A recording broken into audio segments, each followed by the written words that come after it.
Here at the CHEST 2014 conference in Austin, Texas. Delighted to have with us back Dr. Sean Studer from New York University. Thanks for joining us again, sir. Well, thanks for having me.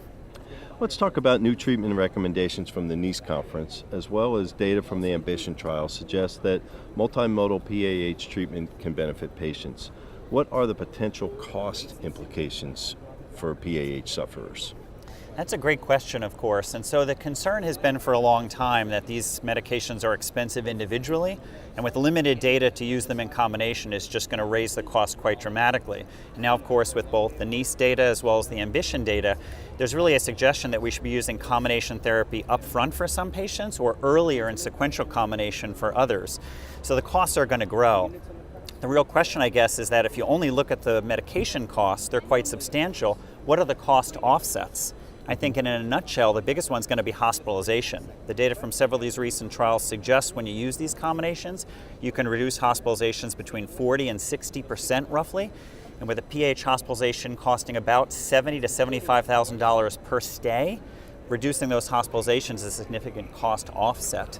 So my hope is that though the medication costs are high up front, the patients are going to feel better, it's going to be reflected in a lower rate of hospitalization, and there will be a cost savings as we reduce those hospitalization rates. You're in the medical profession, but these financial realities really do have an impact on patients as well.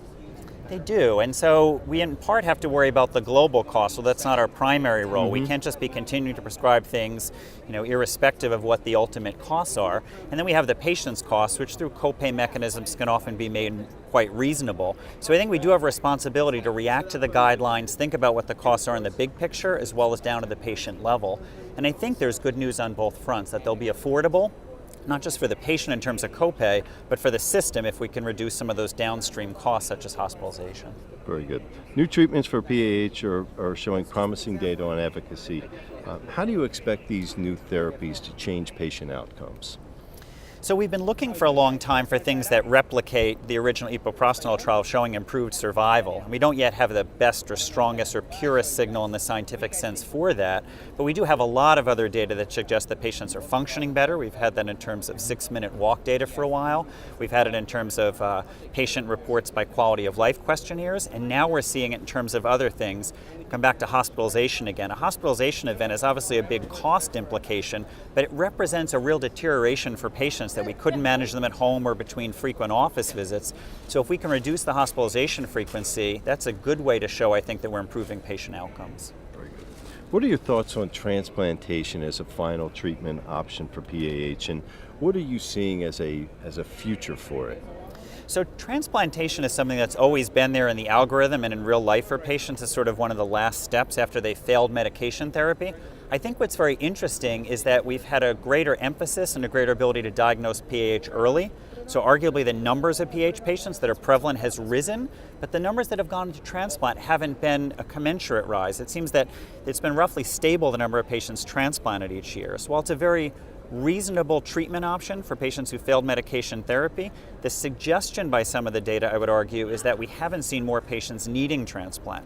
So if the medications are helping to stabilize many, that's a very good sign that we use transplant less.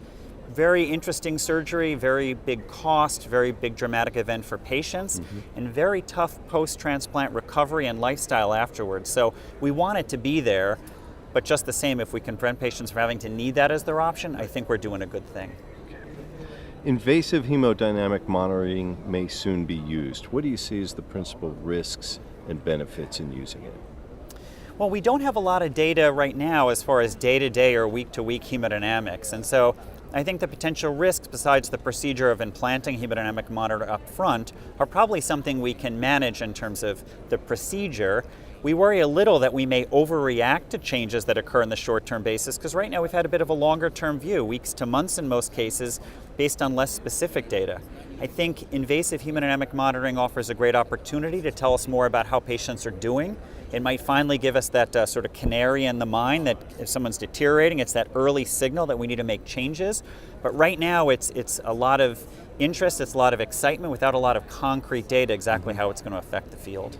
How rapidly is this field changing for you? Advances in technology, advances in research, The world's moving pretty quickly now, isn't it? It really is, and in pulmonary hypertension in particular. So there's been these conversations that Medicare spending is slowing because there haven't been many blockbuster drugs that are driving overall healthcare spending, and most people would agree with that. If you look at PAH as a subset of the healthcare world, the healthcare field, we don't see it that way. We've seen a lot of new medications, a lot of new uses of established medications, new things such as invasive hemodynamic monitoring, may soon have implantable pumps for intravenous therapies. All of these things are changing things quite dramatically.